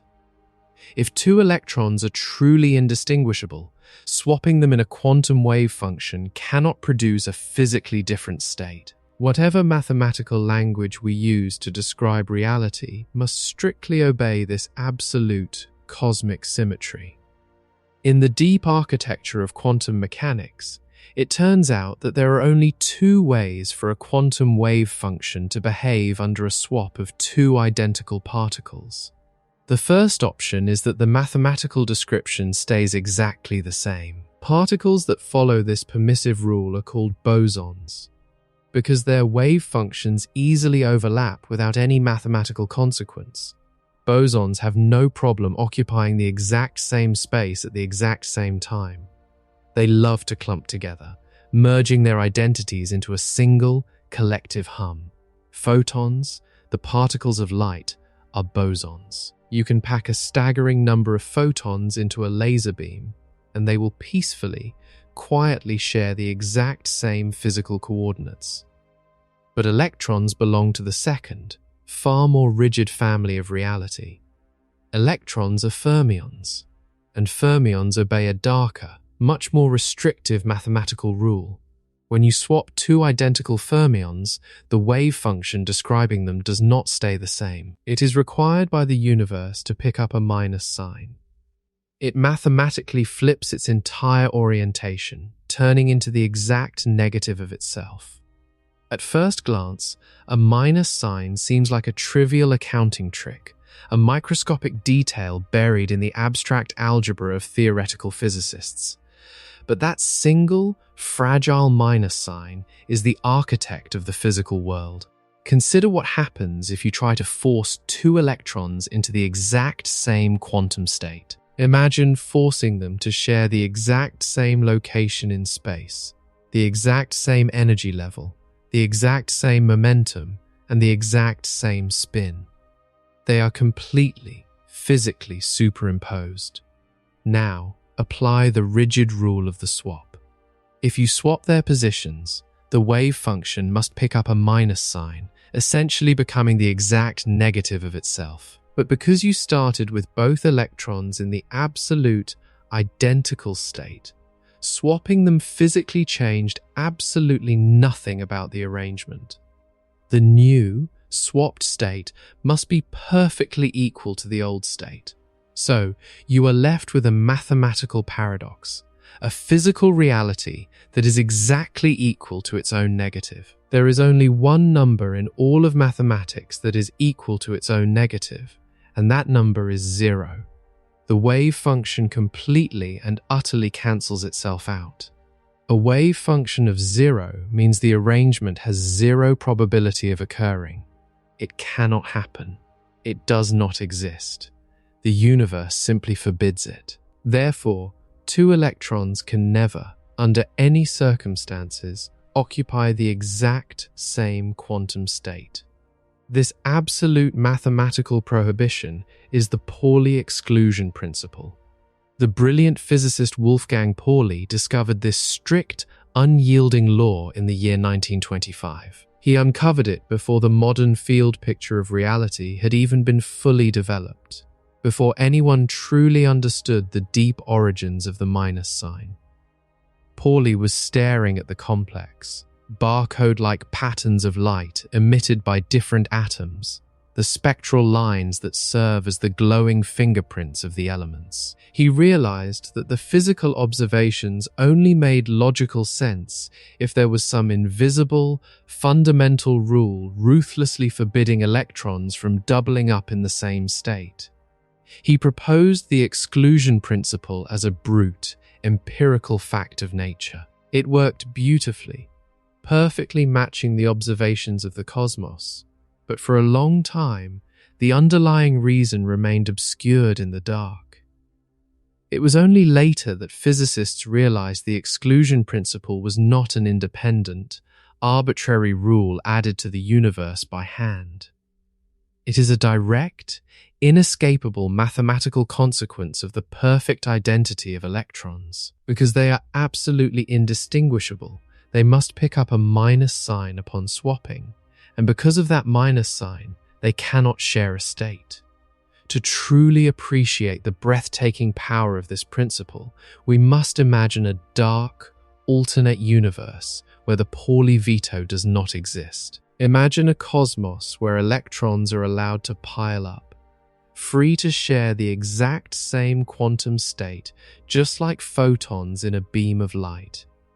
In this reality, an atom consists of a dense, positively charged nucleus surrounded by an invisible, gravitational-like well of electrical energy.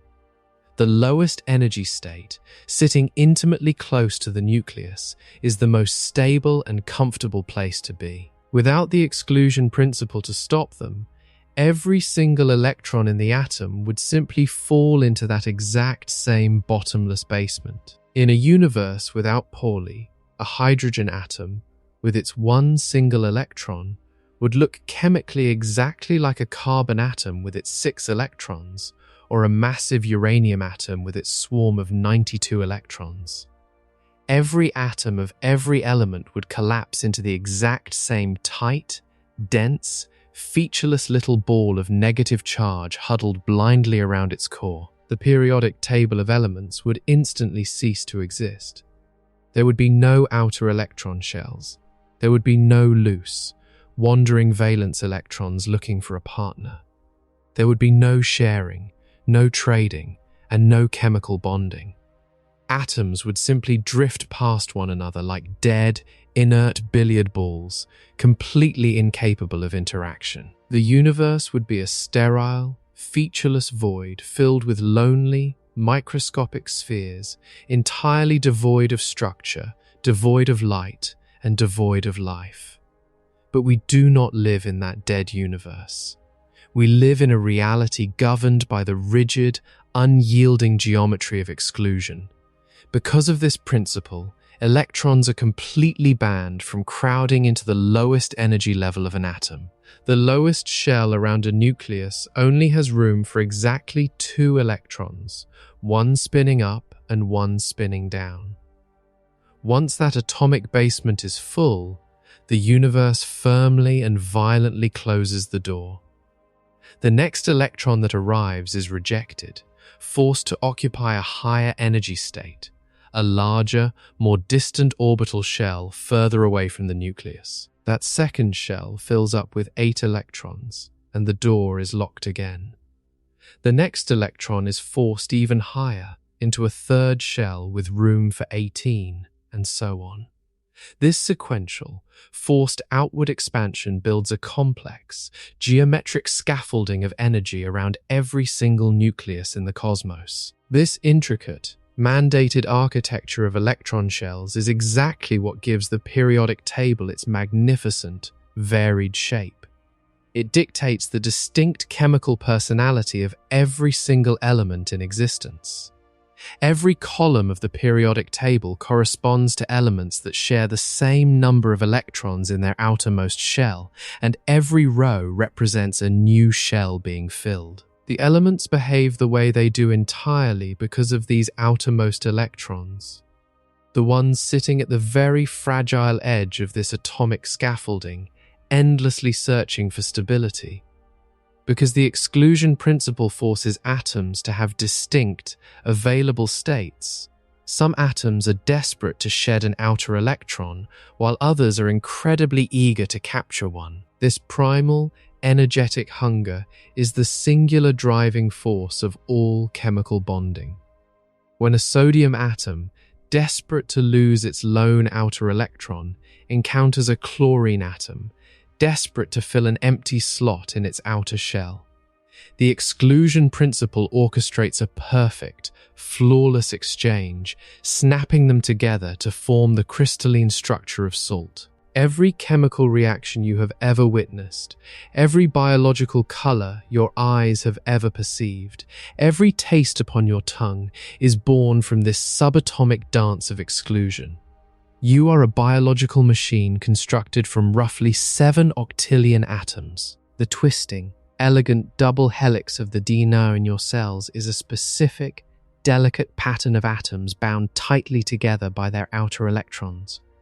The complex proteins in your muscles fold into their precise, three-dimensional shapes because of the shifting, invisible electrical forces between these electron clouds. The oxygen you draw into your lungs binds flawlessly to the hemoglobin in your blood, simply because the outer electrons of the iron atoms possess the exact, specific configuration required to grip an oxygen molecule and carry it through your veins. Every heartbeat, every breath, every fleeting thought passing through the intricate neural pathways of your brain is happening at the level of outer electrons interacting with each other. And every single one of those microscopic interactions is choreographed flawlessly by the exclusion principle. Let us push this profound realization away from the microscopic dark and bring it directly into the visceral, macroscopic world of your immediate experience. Reach out right now and press the palm of your hand firmly against a solid surface, a wooden table, a glass window, or a stone wall. Push hard. You feel an immediate, undeniable resistance. Your hand simply does not pass through the material. Why not? The immediate, intuitive answer feels almost foolish in its simplicity. The table is solid. But what does the word solid actually mean in a quantum universe? The scientific reality is that the atoms comprising the table are almost entirely empty space. The nucleus of an atom is vanishingly small, and the electron clouds orbiting it are vast, hollow voids. The atoms comprising the flesh and bone of your hand are similarly composed of sweeping, empty nothingness. If you were to scale an atom up so that its nucleus was the size of a marble sitting in the center of a massive stadium, the electrons would be tiny specks buzzing in the highest, furthest bleachers. The rest is pure, unadulterated vacuum. When you press your hand against the table, the atoms in your skin are not in any meaningful, physical sense touching the atoms of the wood. There are enormous, gaping cosmic voids between them. So, what is stopping your hand from sliding effortlessly through the ghost-like structure of the table? What provides the fierce, undeniable pushback? The answer is the strict, mathematical veto of the Pauli exclusion principle. As you push your hand downward, applying physical force, you are attempting to squeeze the vast, empty electron clouds of the atoms in your skin directly into the vast, empty electron clouds of the table. But the electrons in the wood are already occupying their assigned quantum states, and the electrons in your hand are securely occupying theirs. If you were to force those atomic clouds to physically overlap and merge into the same space, you would be forcing trillions of electrons to squeeze into the exact same quantum states. And the fundamental mathematics of the universe, driven by that single, fragile minus sign, absolutely forbids it. The electron clouds fiercely resist compression. They physically refuse to merge. The resistance you feel, the solid, unyielding pressure pushing back against your skin, is not merely the electromagnetic force of negative charges repelling one another. It is the deep, structural, geometric law of the cosmos screaming that two identical fermions cannot share the same existence. The solidity of matter, the very foundation upon which you can sit in a chair, walk across a floor, or hold a piece of metal in your hand, is a direct, visceral consequence of the fact that electrons are perfectly identical and therefore obey a strict, unyielding rule about never sharing their quantum states. The architecture of our reality is precariously balanced on a breathtaking paradox. We are solid beings, living in a tangible, structured world, completely surrounded by hard edges, distinct shapes, and complex chemistry. Yet, all of this structure, all of this magnificent, sprawling variety, is built out of a fundamental ripple in a field that possesses absolutely no individuality whatsoever. It is precisely because the electron is perfectly identical to every other electron in the cosmos that it is forced to obey the exclusion principle. Imagine for a moment how easily we could destroy this universe. Suppose that electrons were only very similar to each other, not truly identical. Suppose that each electron carried some tiny, hidden label or microscopic variation that made it slightly different from every other electron. If that were true, the exchange of two electrons would produce a physically distinguishable state, and the wave function would no longer be required to pick up a minus sign upon swapping. In that instant, the exclusion principle would evaporate into the dark. Every atom would immediately collapse into a ground state ball of featureless charge. There would be no shell structure, no periodic table, no bonding, no chemistry, and no molecules. There would be no life and no solid ground to walk upon. Everything we recognize as ordinary matter would fail to exist. The fact that you exist as a complex, thinking, breathing biological machine is not a triumph of variety. It is the ultimate, majestic triumph of perfect, unyielding uniformity. Every time you take a breath, the oxygen entering your lungs is permitted to do so because of the shell structure that pure identity produces. Every time you touch a solid object, you are physically interacting with the mathematical impossibility of indistinguishable particles sharing space. The universe creates the boundless, beautiful complexity of life simply by refusing to allow its most perfect, identical creations to ever occupy the same place in the dark. When you step outside into the stillness of a clear, dark night and look up at the scattered canopy of stars, it is incredibly easy to be deceived by the quiet. The points of light appear peaceful, frozen in a silent, unchanging eternity. But that tranquility is a magnificent illusion. Every single star burning in the dark is the site of a violent, ongoing war, a delicate and desperate balancing act between two of the most relentless forces in the cosmos. A star like our sun is held up against its own gravity by the outward pressure of the hot gas at its core. That gas is incredibly hot because nuclear fusion is happening continuously, deep within its heart. Hydrogen is being violently fused into helium, releasing staggering amounts of raw energy, keeping the deep interior of the star hot enough that the thermal pressure of the gas perfectly balances the crushing, relentless inward pull of gravity. For billions of years, this hydrostatic equilibrium holds. The star burns. It shines. It bathes its surrounding planets in the warmth of its nuclear fire, holding the dark at bay. But this delicate stalemate cannot go on forever.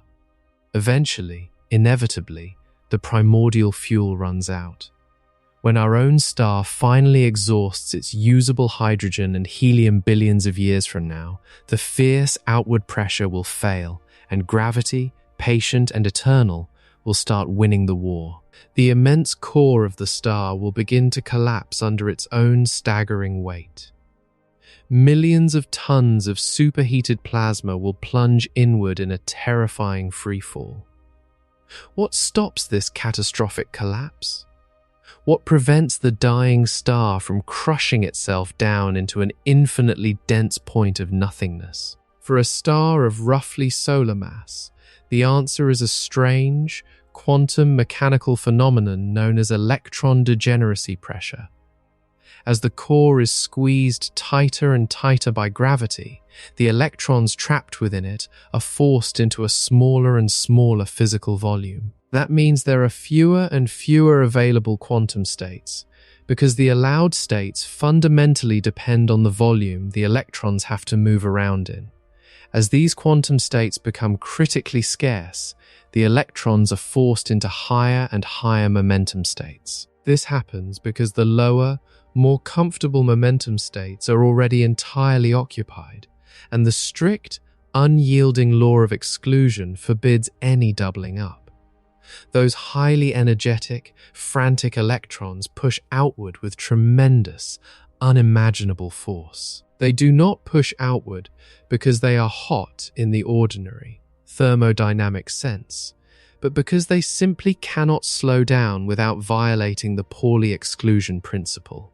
Their violent, high-speed motion is required by the very mathematical identity that makes them electrons.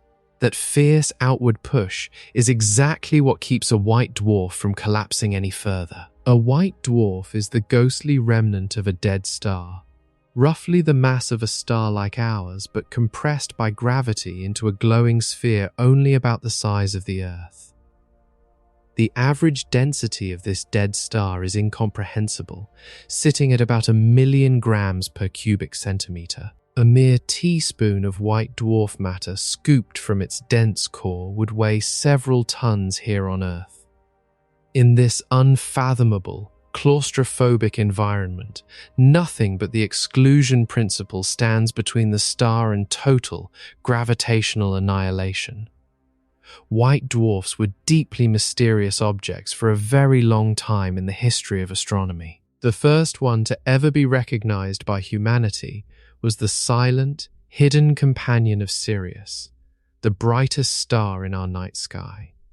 In the year 1844, the German astronomer Friedrich Bessel meticulously observed the sky and noticed that Sirius was wobbling slightly, tracing a strange, wavy path as though it was being tugged by an unseen, incredibly heavy partner. 18 years later, in the year 1862, the American telescope maker Alvan Clark finally spotted the culprit. It was a tiny, dim, incredibly faint star orbiting Sirius that turned out to be almost as massive as our own sun, but only about the size of our home planet. Nobody at the time possessed the physical framework to understand how such a monstrous thing was possible. Any classical account of matter subjected to that kind of density predicted that the object should instantly collapse in on itself. It took decades for the deep physics of quantum exclusion to be developed, and for someone to finally realize that what was holding Sirius B up against the crushing weight of its own gravity was not thermal pressure or any ordinary physical force, but the raw, uncompromising refusal of its electrons to occupy the same quantum states. That mathematical refusal is exactly what has held Sirius B together for the roughly 100 million years since it died and became a white dwarf. And it is exactly what will hold it securely together for many billions of years more. However, the universe dictates that there is a strict limit to how much mass this electron degeneracy can actually support. As a stellar core grows heavier, the gravitational pressure increases, and the electrons are forced to move faster and faster to find empty quantum states. Above about 1.4 times the mass of our star, the electrons are squeezed so fiercely and have to move so fast to satisfy the rules of exclusion that they approach the absolute speed limit of the universe, the speed of light. And beyond that critical limit, the pressure they can generate simply stops being enough to balance the overwhelming force of gravity. This theoretical ceiling was first computed by a young, brilliant Indian physicist named Subramanian Chandrasekhar in the year 1930 during a long boat journey across the ocean. The number he calculated is now known as the Chandrasekhar limit, and it marks the absolute boundary above which a stellar core cannot be held up by electron pressure alone.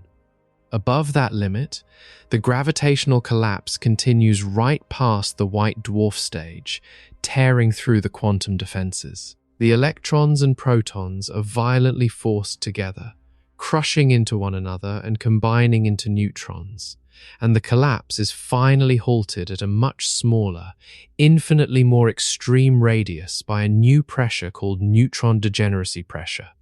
This is exactly the same quantum idea, simply applied to neutrons instead of electrons.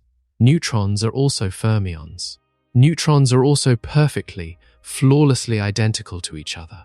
Neutrons also strictly obey the Pauli exclusion principle. And so a neutron star, which is an apocalyptic stellar remnant possessing roughly the mass of a decent-sized star but packed into a sphere only about 20 kilometers across, is held up against total gravitational collapse by the exact same rule of absolute identity that keeps your hand from falling straight through a wooden table. It is not a metaphor to say that the concept of identical identity holds up the stars. It is the literal, undeniable physics of what happens after a star dies and the fires of fusion go cold. Let us widen the picture back out from the terrifying extremes of dead stars to the comforting, familiar landscape of ordinary matter. Everything solid you have ever touched, everything liquid you have ever consumed, everything held in a definite physical volume, everything that possesses a shape you can point to is held together by this exact same principle. The perfect identity of electrons ensures that they cannot pile blindly into the same states. That strict mathematical rule ensures that atoms have structured, geometric shells. That distinct shell structure ensures that atoms bond to each other in specific, predictable ways to form complex molecules. That elegant bonding ensures that molecules stack up into materials with specific densities, textures, and mechanical properties. From the trillion intricate synapses firing in your brain, allowing you to comprehend the universe, to the towering, immovable strength of a granite mountain, every stable structure of ordinary matter is a silent monument to the fact that electrons are exact duplicates of each other in a very specific, unbreakable mathematical sense. Let me pause to stress how incredibly easily we could imagine a dark, alternate universe where absolutely none of this worked.